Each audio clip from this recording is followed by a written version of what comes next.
Yeah, I hope you guys can all see that clear and you can hear me clearly as well. Looks So good. I mentioned I'm going to do a brief presentation today on how we monitor speed in a team setting. When we look at what's an ideal monitoring system for looking at a physical parameter, one of the things we're looking at is the ability to frequently assess it. If you take a look at the graph I have on the slide, this is an example in one of my stops in my career when I was working in gridiron football. This is University of Manitoba. This is some data I have on an athlete looking at some speed and power data. It was a wide receiver.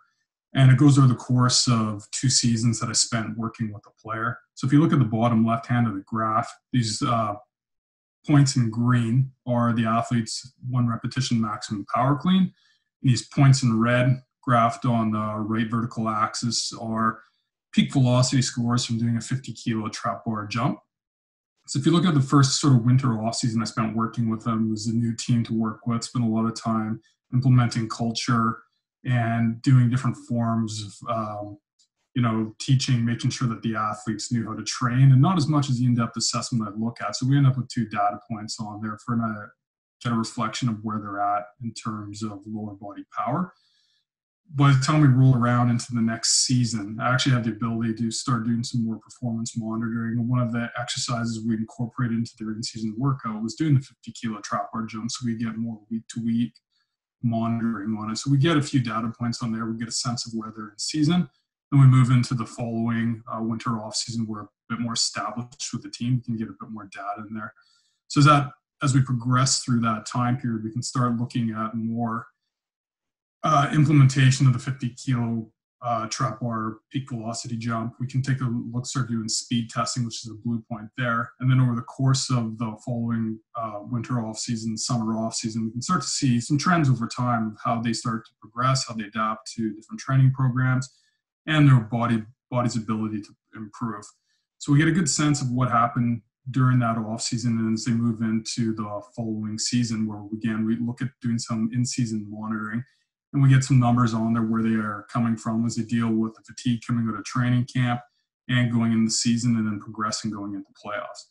So if I look at a snapshot and I look around these power measures that we have, I have a really good idea of how they've adapted over the course of their career. We have an idea how they adapt week to week within training cycles. And the contrast that with doing 40-yard dash testing, I was only able to get 2 data points in there.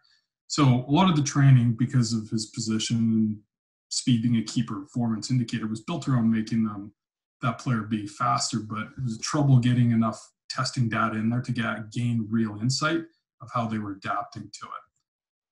So anytime we want to actually take a look at using speed monitoring, timing lights are usually an easy and effective way to do it. The problem is that there's a time constraint around doing it. We're almost always limited. We're trying to incorporate speed with other S&C training. We're doing it on the field in practice.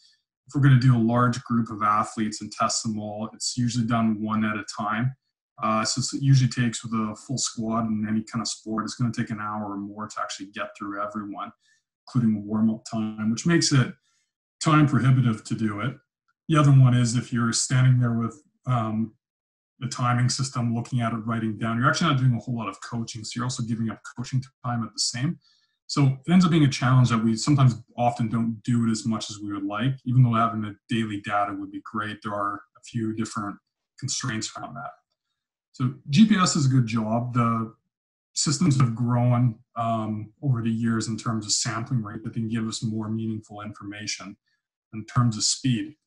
Most systems will give us some sort of max velocity score, an instantaneous score, and most teams will usually download it. Usually interpreted, gives you some numbers.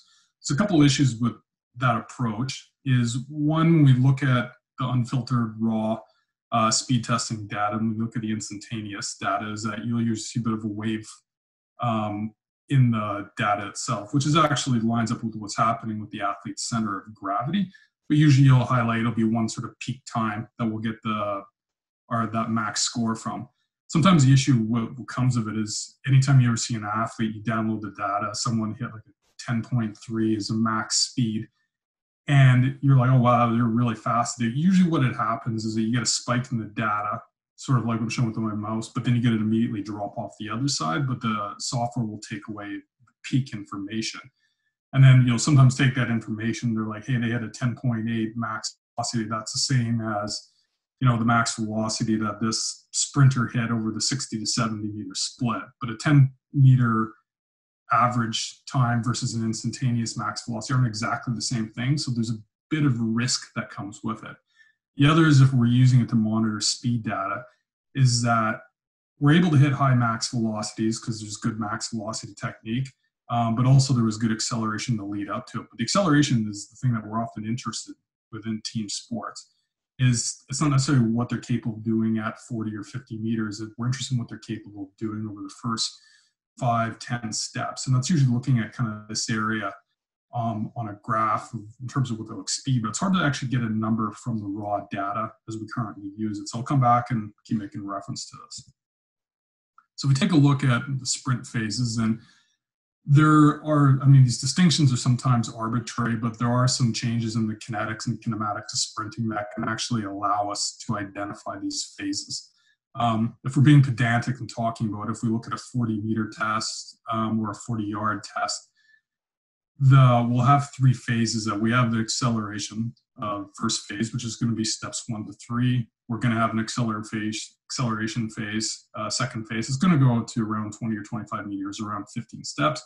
And we're going to have a max velocity phase. And like I said, if we're being honest, this is actually more of a third acceleration phase because the speed is actually continuing to rise slightly. They might be at 98% of their max speed at 25 meters. There might be a slow increase in there, but the kinematics of what they're doing while they're sprinting and the kinetics of it they're essentially in a max velocity phase, even if the true max velocity might happen right close to 40 meters in itself.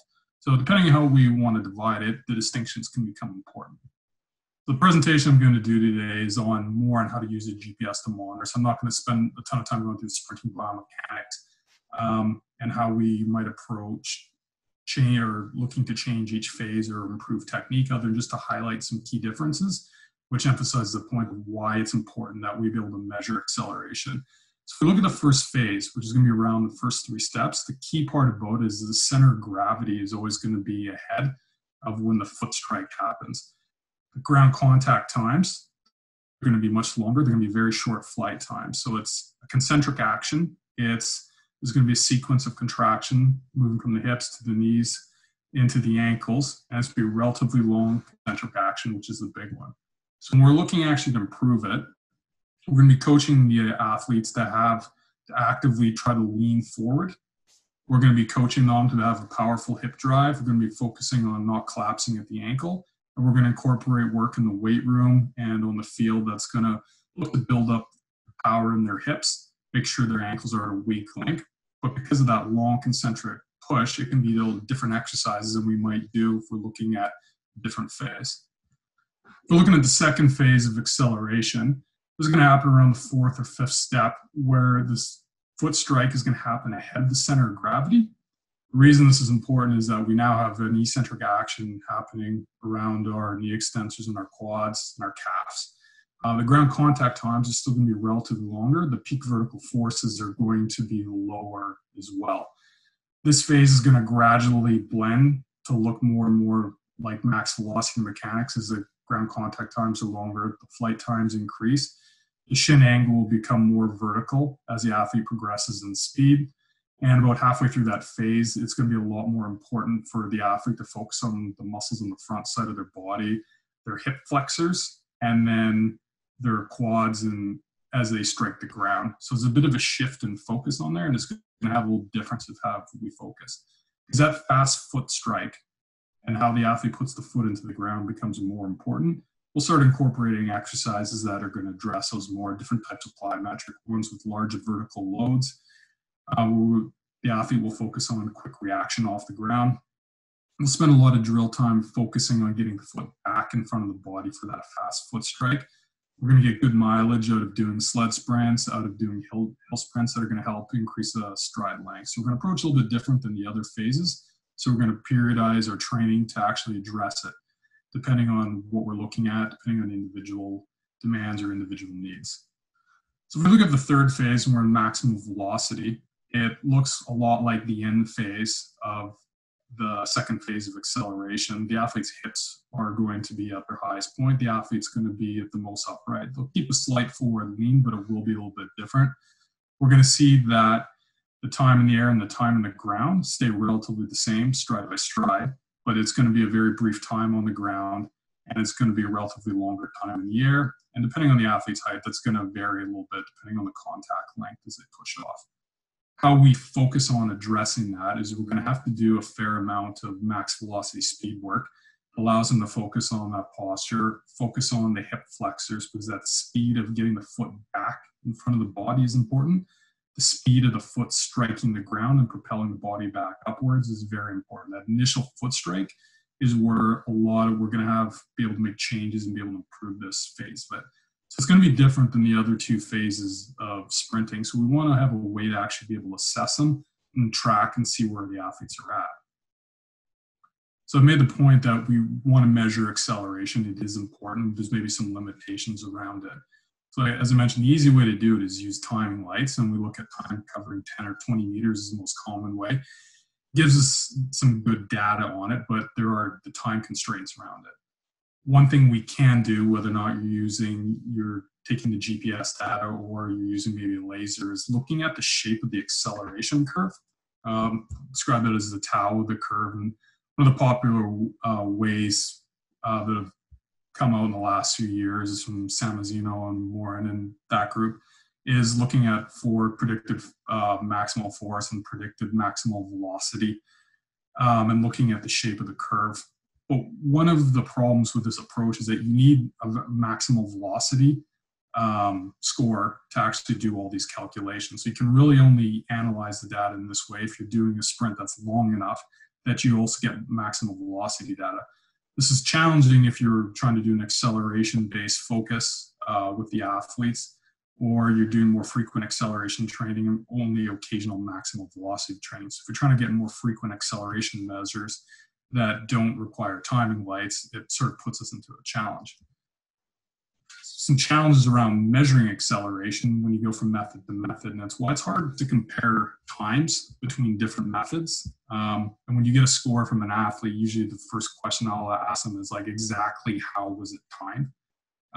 If we consider a hypothetical true start at a sprint, some methods will involve us starting to measure early, and some of the methods will involve us starting to measure late, depending on which area we want to incorporate.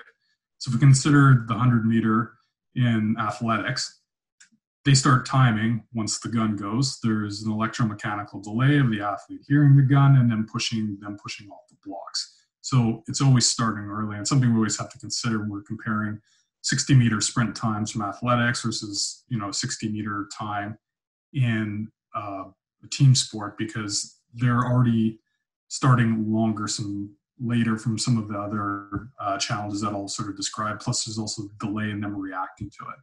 So if we consider doing one of the more common ways, we look at timing lights. If we put ankle height timing lights, when we put them lower, well, a good chunk of the center of gravity the body will have passed the timing lights before the athlete actually trips it, so it's a late start.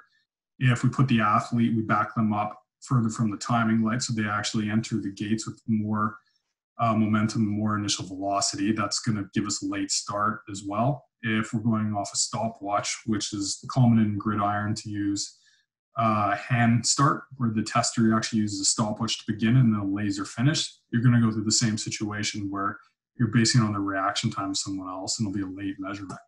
For doing analysis on data after it's happened, such as if we use laser radar, depending on where we put it, it can actually be an early start or a late start, depending on how we decide it. So the challenge is that putting things back into common language if we want to compare different testing methods. This is a good paper that highlights some of the challenges around doing sprint assessment and the downsides and upsides of varying methods. So that's using 5 acceptable ways of testing. Like I said, using the track method, using blocks and a gun, using the finger pod and starting a 3-point stance versus starting a standing 2-point stance, starting a standing 2-point stance with a rocking start, or using the foot pod. It changes the velocity that the athlete breaks the gate. It changes where their center of gravity is when the gate's actually broken as well. So they're all flawed in their all way. They're all okay, but it's challenging to actually compare them against each other. And that noise at the start is something we have to consider anytime we want to do a speed assessment. So one of the things we could do with GPS data is we could just take the acceleration data from the change in velocity and look at a peak acceleration. The way human beings accelerate when they sprint, what we'll end up with those, we'll find the peak velocity will actually happen within our very first stride as well, because we're going from 0 up to 3 to 5 meters per second within our very first step. So it's going to happen very quickly. So in terms of describing how we play sport and how athletes are able to use their speed to actually give themselves chances around the field, it doesn't really capture. It might have some applications in, I'd be interested in using gridiron for defensive linemen, speed getting up off the line, snap of the ball, things like that might be valid with it. There's a lot of noise that goes with it, but it does have some applicability if you're able to smooth out the data, but it probably doesn't describe what we were actually looking at. We look at acceleration ability because we want more than, we want to know more than what's happening just that first step. One of the ways I looked at kind of solving this and using the GPS is I spent a long time thinking about where we could address some of these problems, where we need to smooth the data to make sure we're addressing these random spikes in the data that might come out. Want to address that problem of the noise at the start of the sprint that comes with every method. So developed a system that when I was working with our women's sevens program 3 or 4 years ago, and I did it while working with Rugby Canada's sports scientist, Amara Stobe, and we spent some time going through some different methods. And what we came up with was looking at the time between two set velocities. So we wanted to set a velocity, a lower kind of entry velocity that removed all that noise. So something that would maybe happen at the end of that first step. So we're not deciding when that athlete sprinted.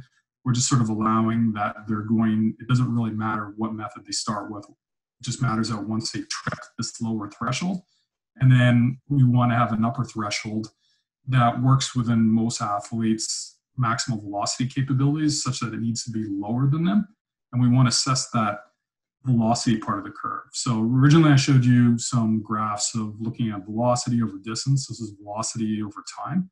So if we think about this acceleration portion of the curve again, and we look at it and consider that we want to find this part, this acceleration. An athlete who's faster, they're going to have a more vertical oriented curve here. Someone who's a little bit slower, it's going to be a little bit flatter, and it's going to take them more time to cover between 4 and 7 meters per second. So through trial and error, and we looked at different cutoffs using 5 meters per second and 8 meters per second and 4 meters per second, 7 meters per second, seemed to be inclusive enough. We could include a wide array of athletes with differing speeds, and it allowed us to remove that noise. And then at the same time, because we're smoothing the data, we can get some accurate maximal velocity data. So really take a look at it and see if we could actually put it in the same language as our 40-meter sprint data, which is our gold standard testing. That's our true language, how we communicate with players and coaches on whether or not someone's fast. Is we took all the GPS data from different sprint testing trials. So that in the end, it included 35 men's national team players, 25 women's sevens national team players. And this is from quite a few different testing sessions. And we ended up with 248 total trials. There's a wide range of speeds in there between 4.94 seconds and all the way up to 6.12. And then we just wanted to take a look at how using that method actually lined up with if we tried to use a predicted time based on it by fitting a line based on that data.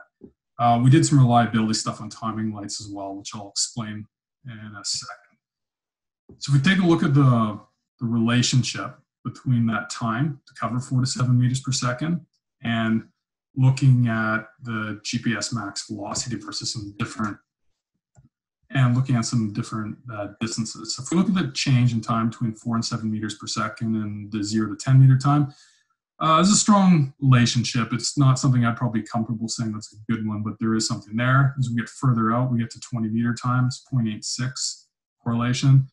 And if we look at 30 meter time, it's stronger again, it's 0.89. And if we look at with the 40 meter time, is 0.9, so it's strong. So if one's perfect, nine's a very strong relationship.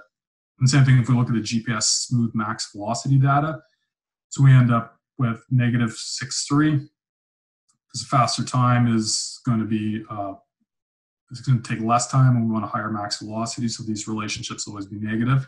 And if we look at 20-meter time, again, it's stronger, negative 0.84, 30-meter time, it's going to be negative 9, and then negative 0.93 for the total 40-meter time.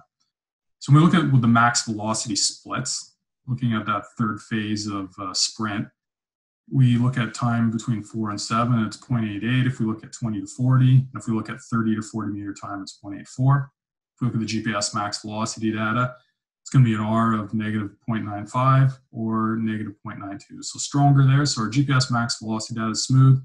It's telling us similar things that the timing lights are. Interestingly, if we combine the two, if we take a predicted 20-meter time from using that time to cover 4 to 7 meters per second and versus a predicted 20 to 40 meter time from the max velocity, we end up with a really strong correlation of 0.96 between those two. And if we use 0 to 30 and 30 to 40, it's similar again, but that there seems to be some good value in combining the two. So if we take a look at the scatter plot of it, so if we take a look at the predicted 40-meter time versus the actual 40-meter time, you can see it's a pretty tight relationship with it. The 20-meter times is a little bit more variability around it, but you can see the relationship is in it again. So if you have 40-meter data or you have speed testing data and you want to borrow how we did it, there's the equation how to fit the 20-meter time. That's 0.36 is the slope times the time to cover 4 to 7 meters per second plus 2.56.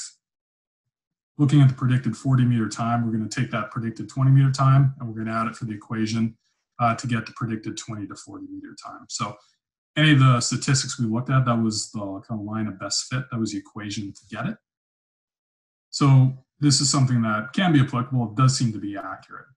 So interpreting the data and trying to figure out what's a meaningful change or not. So if we look at the validity, looking at the different distances. So if we use the predicted 40-meter time, smallest detectable difference is 0.04 seconds, which is something that we can work with and find a change. And if we look at the 20-meter time, it's going to be 0.07 seconds. It's going to be bigger because there's a little bit more variance around it. There's a bit more noise. If we're looking at a situation where we're able to compare, we can get multiple trials within a session, this is probably enough to use it to compare an athlete over time. If we want to compare a GPS predicted time versus another athlete's timing lights time, we probably need to increase that maybe to use a 95% limits of agreement. These different cutoffs are going to be arbitrary. It's just going to decide the level of evidence you need to do to make a decision on it. So we're going to factor that in. The other thing to account for is that if we're going to be looking at using maybe just a single sprint, maybe looking at this as a performance marker, but you have time at the beginning of the session with the team. You can warm a team up for 15, 20 minutes, and maybe you have time to get 1 or 2 sprints in, and you're able to get 1 sprint in for monitoring. Then you have to count for the variability that's inherent with sprinting that you can see in timing lights. As I mentioned before, we did a reliability study just looking at timing lights, and there's a lot more noise around a 10-meter time. The interclass correlation is going to be low. The smallest detectable difference is much higher. The further we go, if we use 20 meters to measure acceleration, that number is going to come down a little bit. The reliability is a lot higher. And same thing if we're looking at 40 meters or 20 to 40 meter. The longer the distance, the less problems we have around that. Like I said, some of the noise that comes with sprinting. But we need to combine the reliability issue with the validity. And we could set a minimally important difference at that point for predicted 40. We can use 0.1 or 0.12 for predicted 20. But that would be, we only need to consider that if we're only looking at using just one sprint as kind of a performance tracker. If we do multiple sprints, maybe this won't be such an issue. So after I went through and did the analysis, it seemed like it lined up with the data. I wanted to go and double check at it and look at it in different contexts. So one of my stops, and I mentioned earlier when I was working with a university football team, I did some assessment looking at a different system at that time. It was GP Sport. We had their 5 hertz GPS units, and they interpolated it with the acceleration data to give it 15 hertz. I checked the sprint times against timing lights using 40-yard dashes. So I had 43 total trials of 13 players. And it's not enough to build a model on comfortably for sport, but it was enough. I just wanted to double check. And I found the same relationship for predicted 40-yard time based on that data of 0.9. And I think if we'd been able to fill out it with some more data points, we probably would have seen a stronger relationship. But it seemed to check. It seemed to be workable with a different system, different sport, and different distance for speed testing. So the key if you want to implement this model, the first one is when you sprint, it has to be a true max effort. If you have an athlete sprint on their own and you tell them to sprint maximum, it won't be maximum, it almost never is. Unless there's timing lights out or unless the athlete's in a race, it usually ends up being a sub-maximal. It's usually a fast sprint, but it's not truly a max effort. So the easiest way to do it when you consider that we're usually under some time pressure as well, is that you can use this method because you use GPS. You can take 5, 10 athletes at a time and actually sprint them off in a race. I usually like to put them in groups of 3 and put them with people who are in a similar ability. It makes them a lot more competitive. You get a true max effort out of that way. So that's the recommendation I put in there in place. If you're going to trying to get some acceleration data on there, you probably should have at least 20 meters if you're going to get the predicted 20 meter. Pretty much all athletes will have hit the 7 meter per second mark. The distance they're at that point is usually around maybe 14 or 15 meters. So you could go a little bit less than that, but to be on the safe side, I would recommend going 20 meters if you're looking at a predicted 20. And if you're looking to get the full predicted 40, I would say, again, go at least 40. You can go 60 meters. You can do the same approach. I do this often, where I'll do 60-meter races between athletes, and we'll get a predicted 40-meter time on it. But you need at least 40 meters to allow them to get enough distance and enough time at their max velocity to get some good data off of that. Once you've done it, it's as simple as cutting each individual sprint that you want to assess as its own drill, and then export it out of the Apex software into Excel or R, whatever system you use. The upside of using sprints with athletes is that you can cut a sprint out of a group of 5 and then apply it to everyone, so you can get through the process a little bit quicker. And then depending on how you're implementing it, you'll need to decide on what cutoff you want to use for interpreting the change, depending on whether or not you're doing multiple sprints or you're just doing a single sprint as a monitoring tool. Just looking at implementation, this is an example of one of our men's sevens players that I worked with last preseason. So we went into the preseason with this being a targeted goal for the player, of them increasing their sprinting speed. It was a veteran player whose speed had maybe started to slip over the years, and we wanted to make a concerted effort to improve it as much as possible. So the athletes came back in early September, and first speed testing day, we did some acceleration work with some max effort 20-meter times. So we're able to get a predicted time based off the GPS. And then the following Monday, we brought them in and we actually did 40-meter time with the timing lights. So the times with stars, those are both 40-meter times, and those are true timing lights. So we did it again. It was the 20-meter time. And then the orange is their 40-meter time. So over the course of this training block, we approached it similar to how I went through the different phases of the sprint. We worked on the first acceleration phase of speed, and we worked on the second acceleration phase, and then we started working on max velocity. So all the sprinting drills incorporated in that. That's what we technically focused on. In their weights programs, we built in plyometric exercises that address each of the phases in this kind of sequential order over a 6-7 week period. We introduced the max velocity work around the 4th week. So if you look at it week by week, and this is a really high volume training where we tried to address speed, we tried to address strength, we tried to address conditioning all at the same time in all of them. It was quite challenging for the athletes, but most of them had a high level training background, were able to tolerate high amounts of work. So if you look at the first 4 weeks, is that we don't really see any movements in the speed yet. Again, like I said, it's a high volume work. There's a lot of fatigue in there. Once we get towards the 4th or 5th week, you can see maybe things start coming around again. This is where we introduced max velocity work, and this is the first time we did a race of 40 meters, where this is done, again, predicted GPS time, where we've seen probably we can describe as a meaningful improvement in their 20-meter time. We can say we're seeing a meaningful improvement in their predicted 40-meter time. And then we have 2 more weeks of training right there where the fatigue actually started to set in with the athletes. We see them starting to slow down in terms of acceleration again. 40-meter times are probably going a little bit slower. And this is probably a combination of fatigue.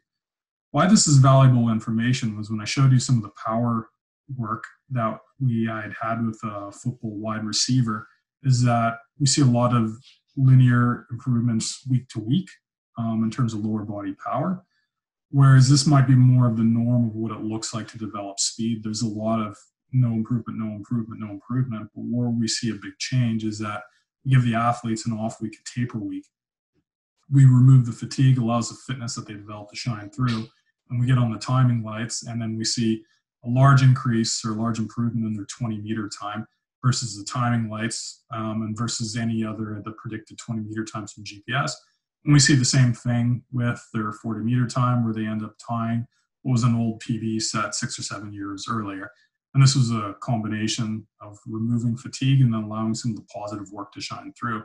Where this is useful for me, and this is growth of knowledge, is that I wouldn't panic if we're not seeing week-to-week improvements in sprinting speed on an athlete when we're doing a high volume of work. That I can go with some confidence that if we do have a taper week heading into the next testing, that I should see improvement. At the same time, I know this is a good model for going into competition in Rugby Sevens, that if we taper an athlete down heading into a week of competition, we remove that fatigue, we should actually see a nice improvement in speed at the same time. So high volumes of training are okay if we're doing the right quality work. Once we remove that fatigue, we should allow the speed to come through.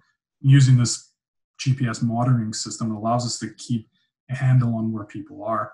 If we'd started to see the athlete go substantially backwards, that might have been an issue. If we got to week 6, week 7, where we were here and we tried to go 2 more weeks on there, this might have been too much. The athlete may have got injured.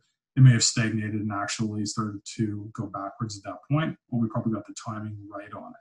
So, like, again, this is growth in knowledge. This is where experience comes, and it comes from being able to assess and monitor on a frequent basis. So, like I said, if you have any unique ideas on your own that you use to monitor speed or better ways of doing this, it'd be great if you could share that with me. If you have any questions on wanting to implement, I'd be happy to hear that as well. Matt, thanks so much for that, man. It's great to see or to get an insight into, how you're capturing your data and what you're doing with it. So I really appreciate you speaking on that. Just a couple quick questions for you here, and then obviously everyone listening in, feel free to use Matt's email there to ask any more questions that you may have. The first one coming from Michael. Are you concerned about the lab-like tests for accelerations as the movement will not be replicated on the field? Yes and no. I mean, when we work on speed training, a lot of the approach that we do to that I didn't really cover in this is that we work on beginning a linear sprint from multiple ways. One is we work on beginning it from a jog, we work on beginning it from a standing start, and a lot of it comes out of a change of direction, such that it's an acceleration, it's a side step followed by another acceleration. But the fastest way to get anywhere is in a straight line. So if there's a hole you can run through it straight, it's going to carry over as well. We can't just do linear speed training when we work with rugby. It always has to be tied in with, always need to be tied in with change of direction work, but they will always run in a straight line if they have that ability to do so, and they frequently do so. So it's not going to capture everything, but it is going to allow us to give us good insight of a key physical performance indicator. Thanks for that, Matt. And then coming in from Paul is, how do you quantify max velocity? Do you constitute when boots on the grass in a training sense as they look at max velocity, or do you look at max velocity on a track? So we don't do any work on a track at all. Everything's done on the field.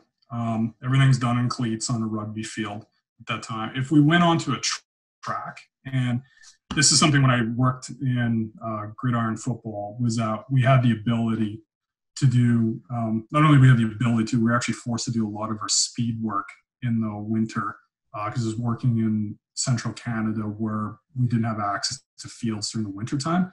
So we would go on the track, and most of the athletes would do it in track spikes. So they were usually faster indoors. on the track, but we don't have that luxury, nor do we really want to in our work in rugby. So everything we do is done on the field. Perfect. Thanks so much. And with that being said, Matt, I just want to say thank you for spending the time today just to speak on that topic and go into a depth in what Rugby Canada does on a day-to-day. So really appreciate your time, man. All right. Thanks a lot, Nick. Cheers. No worries. No worries. And guys, just I guess to end off from me, I just wanted to say thank you so much for spending time listening in to some great speakers. First and foremost, I do want to thank the likes of Jay, Daniel, Andrew, and Matt, all for spending time speaking on their sport, their craft, and the things that they're passionate about. And hopefully, it's something that everybody here can take something from and find a way to implement it across whatever sport you guys are working with, or if it's just an interest in general, it's something that you can use. Again, really want to thank those guys. And from there, obviously this is the end of session 2, but it's not the end of the webinar series that we're doing. So we do want to give you availability and let you know we do have a webinar series, session 3, that's going to be fully in Spanish. That's going to be this coming Thursday in our South American region. You can see times there. And then our webinar series 4, session 4 is going to be in our Asia Pacific region.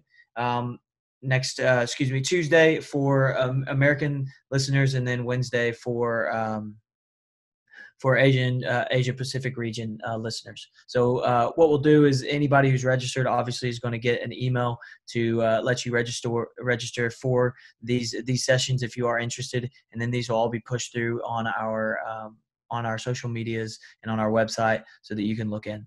Again, just signing off for myself. I really appreciate everybody listening in. Have a great day. Be safe, and we'll speak soon. All the best.